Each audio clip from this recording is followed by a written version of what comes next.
Gender equality is a key priority for this government and for the party that I lead, Fianna Fáil.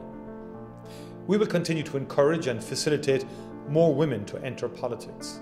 We will make it more attractive for women to be involved in politics at all levels.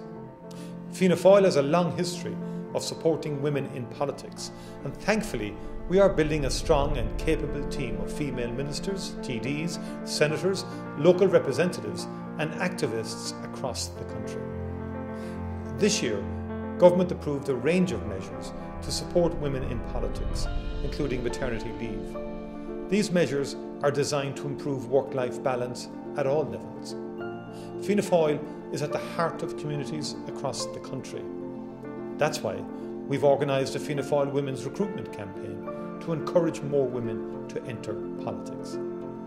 If you are committed to gender equality, investment in public services such as education, health and housing, strong action on climate change and building a sustainable future for Ireland, Fianna Fáil is the party for you.